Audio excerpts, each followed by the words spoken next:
ನಮಸ್ಕಾರ. ಈ ದಿನಕ್ಕೆ ಸ್ವಾಗತ. ನಾನು ಮನೋಜ್. ಬುಧವಾರ ಅಂದರೆ ಇಂದು ಮುಂಜಾನೆಯೇ ದುರದೃಷ್ಟಕರ ಘಟನೆಯೊಂದು ಸಂಭವಿಸಿದೆ. ಮಹಾರಾಷ್ಟ್ರದ ಬಾರಾಮತಿಯಲ್ಲಿ ಸಂಭವಿಸಿದ ವಿಮಾನ ಅಪಘಾತದಲ್ಲಿ ಮಹಾರಾಷ್ಟ್ರ ಉಪಮುಖ್ಯಮಂತ್ರಿ ಅಜಿತ್ ಪವಾರ್ ಸಾವನ್ನಪ್ಪಿದ್ದಾರೆ. ಅವರ ಖಾಸಗಿ ಜೆಟ್ ವಿಮಾನವು ಲ್ಯಾಂಡಿಂಗ್ ಸಮಯದಲ್ಲಿ ತಾಂತ್ರಿಕ ದೋಷಗಳನ್ನು ಎದುರಿಸಿದ್ದು ರನ್ವೇಯಿಂದ ಹೊರಗುಳಿದು ಸ್ಫೋಟಗೊಂಡಿದೆ. ಅಜಿತ್ ಪವಾರ್ ಅವರ ಪೈಲಟ್ ಸೇರಿದಂತೆ 6 ಮಂದಿ ಕೊನೆಯುಸಿರೆಳೆದಿದ್ದಾರೆ. ಶರದ್ ಪವಾರ್ ಅವರ ನೇತೃತ್ವದ ಎನ್ಸಿಪಿಯನ್ನು ಇಬ್ಬಾಗಿಸಿ ತಮ್ಮದೇ ಬಣದೊಂದಿಗೆ ಬಿಜೆಪಿ ಜೊತೆಗೂಡಿ ಮಹಾಯುತಿ ಮೈತ್ರಿಕೂಟ ರಚಿಸಿದ್ದ ಅಜಿತ್ ಪವಾರ್ ಅವರು ಹಿಂದಿನ ಏಕನಾಥ್ ಶಿಂದೆ ನೇತೃತ್ವದ ಸರ್ಕಾರ ಮತ್ತು ಹಾಲಿ ಮುಖ್ಯಮಂತ್ರಿ ದೇವೇಂದ್ರ ಫಡ್ನವೀಸ್ ನೇತೃತ್ವದ ಸರ್ಕಾರದಲ್ಲಿ ಉಪಮುಖ್ಯಮಂತ್ರಿ ಆಗಿದ್ದರು. ಕೆಲವು ಹಗರಣಗಳ ಆರೋಪ ಹೊತ್ತಿದ್ದ ಅಜಿತ್ ಅಧಿಕಾರದ ಲಾಲಾಸೆ ಜೊತೆಗೆ ಮೋದಿ ಸರ್ಕಾರದ ಇಡಿ, ಸಿಬಿಐ ದಾಳಿಗಳ ಬೆದರಿಕೆಗೆ ಒಳಗಾಗಿ ಎನ್ಸಿಪಿಯನ್ನು ಒಡೆದಿದ್ರು ಮತ್ತು ಬಿಜೆಪಿ ಜೊತೆ ಸೇರಿದ್ರು ಎಂಬ ವಿಚಾರಗಳು 3-4 ವರ್ಷಗಳಿಂದ ಚರ್ಚೆಯಲ್ಲಿವೆ.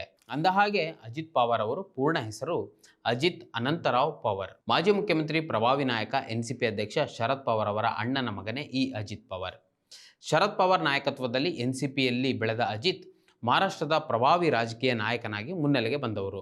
ಅವರು ಜನಿಸಿದ್ದು ಅಹಮದ್ನಗರ ಜಿಲ್ಲೆಯ ದೇವಳಾಳಿ ಪ್ರವರದಲ್ಲಿ 1957ರ ಜುಲೈ 22ರಂದು. ಅವರ ತಾಯಿ ಆಶಾತಾಯಿ ಪವಾರ್, ಅವರ ತಂದೆ ಅನಂತರಾವ್ ಪವಾರ್. 1982ರಲ್ಲಿ ಸಹಕಾರಿ ಸಕ್ಕರೆ ಕಾರ್ಖಾನೆ ಮಂಡಳಿಗೆ ಸದಸ್ಯರಾಗಿ ಆಯ್ಕೆಯಾಗುವ ಮೂಲಕ ಅಜಿತ್ ರಾಜಕೀಯ ಆರಂಭಿಸಿದರು. 1991ರ ಚುನಾವಣೆಯಲ್ಲಿ ಬಾರಾಮತಿ ಕ್ಷೇತ್ರದಲ್ಲಿ ಎನ್ಸಿಪಿಯಿಂದ ಸ್ಪರ್ಧಿಸಿ ಗೆದ್ದು ಮೊದಲ ಬಾರಿಗೆ ಲೋಕಸಭೆಗೆ ಪ್ರವೇಶ ನೀಡಿದರು. ಆದರೆ ಅಂದಿನ PV ನರಸಿಂಹರಾವ್ ನೇತೃತ್ವದ ಕೇಂದ್ರ ಸರ್ಕಾರದಲ್ಲಿ ಶರದ್ ಪವಾರ್ ಅವರು ರಕ್ಷಣಾ ಸಚಿವ ಸ್ಥಾನ ಪಡೆಯಲು ದಾರಿ ಮಾಡಿಕೊಡುವ ಉದ್ದೇಶದಿಂದ ಅದೇ ವರ್ಷ ಸಂಸದ ಸ್ಥಾನಕ್ಕೆ ಅಜಿತ್ ರಾಜೀನಾಮೆಯನ್ನೂ ನೀಡಿದರು. ಬಳಿಕ ಅವರು ಮಹಾರಾಷ್ಟ್ರ ರಾಜ್ಯ ರಾಜಕಾರಣದಲ್ಲಿ ತೊಡಗಿಸಿಕೊಂಡರು.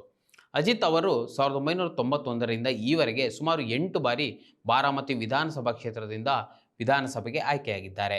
ಈ ಅವಧಿಯಲ್ಲಿ 5ರಿಂದ 6 ಬಾರಿ ಉಪಮುಖ್ಯಮಂತ್ರಿಯಾಗಿಯೂ ಹುದ್ದೆಯನ್ನು ಗಿಟ್ಟಿಸಿಕೊಂಡಿದ್ದಾರೆ.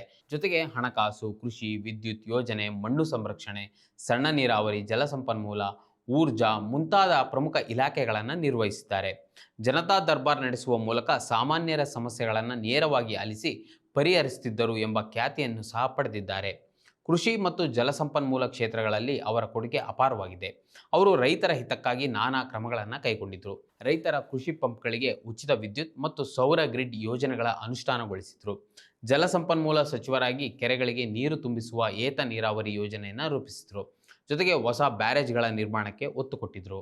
ಹಣಕಾಸು ಖಾತೆಯನ್ನು ನಿಭಾಯಿಸಿದ ಅಜಿತ್ ಜಿಲ್ಲೆಗಳಿಗೆ ತ್ವರಿತ ನಿಧಿ ವಿತರಣೆಗೆ ಒತ್ತು ಕೊಟ್ಟಿದ್ದರು. ರೈತರ ಕಲ್ಯಾಣ, ಕೃಷಿಗೆ ಹೆಚ್ಚಿನ ನಿಧಿ ಹಂಚಿಕೆ ಮಾಡಿದರು. ತೆರಿಗೆ ಸಂಗ್ರಹಣೆಯನ್ನು ಸುಧಾರಿಸಿದರು. ಮಹಾರಾಷ್ಟ್ರ ರಾಜಕೀಯದಲ್ಲಿ ಅಜಿತ್ ಪವಾರ್ ಅವರ ಸಾಧನೆಗಳು ಎಷ್ಟಿವೆಯೋ ಅದಕ್ಕಿಂತ ಮಿಗಿಲಾಗಿ ವಿವಾದಗಳು ಇವೆ. 2013ರಲ್ಲಿ ಜಲಸಂಪನ್ಮೂಲ ಸಚಿವರಾಗಿದ್ದ ಅಜಿತ್ ಪವಾರ್ ಕೆರೆಗಳಿಗೆ ನೀರು ತುಂಬಿಸಲು ಆಗ್ರಹಿಸಿ ರೈತರು ಪ್ರತಿಭಟನೆ ನಡೆಸುವಾಗ ಮೂತ್ರ ಮಾಡಿ ನೀರು ತುಂಬಿಸ್ಲಾ ಎಂಬ ಹೇಳಿಕೆ ನೀಡಿ ವಿವಾದಕ್ಕೆ ಸಿಲುಕಿದ್ರು. ರೈತರ ಆಕ್ರೋಶಕ್ಕೆ ಗುರಿಯಾಗಿದ್ದರು. ಬಳಿಕ ಕ್ಷಮೆ ಯಾಚಿಸಿದರು. ಹಗರಣಗಳ ಸುಳಿಯಲ್ಲೂ ಸಿಲುಕಿದ್ದ ಅಜಿತ್ ಪವಾರ್ ನೀರಾವರಿಗೆ ಸಂಬಂಧಿತ ಹಗರಣದಲ್ಲಿ ಪ್ರಮುಖ ಆರೋಪಿಯಾಗಿದ್ದರು. 1999ರಿಂದ 2014ರ ನಡುವೆ ಜಲಸಂಪನ್ಮೂಲ ಸಚಿವರಾಗಿದ್ದ ಅಜಿತ್ ನೀರಾವರಿಗಾಗಿ ಸುಮಾರು 20,000 ಕೋಟಿ ರುಗಳಿಗೂ ಅಧಿಕ ಖರ್ಚು ಮಾಡಿದ್ರೂ ಅಭಿವೃದ್ಧಿ ಮಾತ್ರ 0.1% ಮಾತ್ರವೇ ಇದೆ. ಬೃಹತ್ ಹಗರಣ ನಡೆದಿದೆ ಎಂದು ಸಹ ಆರೋಪಿಸಲಾಗಿತ್ತು. ನೀರಾವರಿ ಇಲಾಖೆಯ ಎಂಜಿನಿಯರ್ ಆಗಿದ್ದ ವಿಜಯ್ ಪಂಡರೆ ಅವರು ಅಜಿತ್ ವಿರುದ್ಧ ಗಂಭೀರ ಆರೋಪ ಮಾಡಿ ತಮ್ಮ ಹುದ್ದೆಗೆ ರಾಜೀನಾಮೆ ನೀಡಿದರು.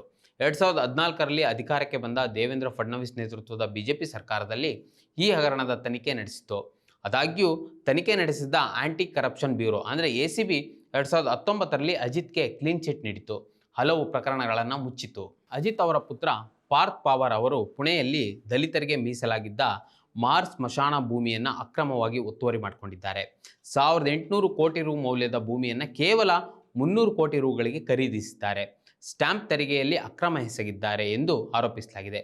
ಈ ಪ್ರಕರಣಕ್ಕೂ ತಮಗೂ ಸಂಬಂಧವಿಲ್ಲವೆಂದು ಅಜಿತ್ ಹೇಳಿಕೊಂಡಿದ್ದರು.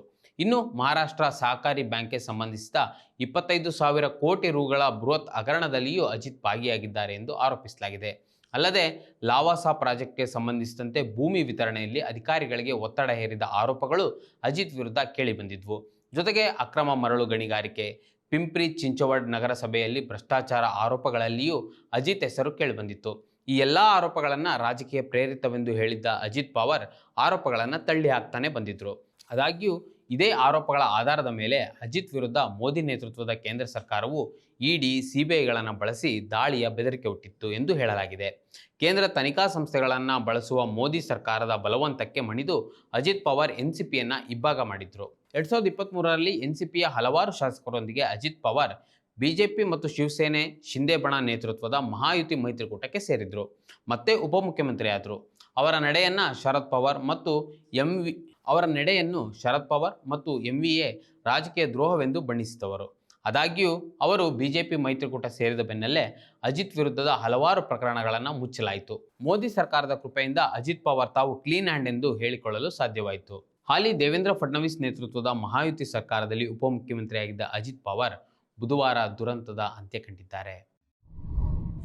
ಮತ್ತಷ್ಟು ವಿಶೇಷ ವಿಡಿಯೋಗಳನ್ನು ನೋಡಲು ಮತ್ತು ಹೊಸ ವಿಡಿಯೋಗಳ ಬಗ್ಗೆ ತಿಳಿಯಲು ಈ ದಿನ .com ಯೂಟ್ಯೂಬ್ ಚಾನೆಲ್ ಸಬ್ಸ್ಕ್ರೈಬ್ ಮಾಡಿ ಮತ್ತು ಬೆಲ್ ಐಕಾನ್ ಕ್ಲಿಕ್ ಮಾಡಿ.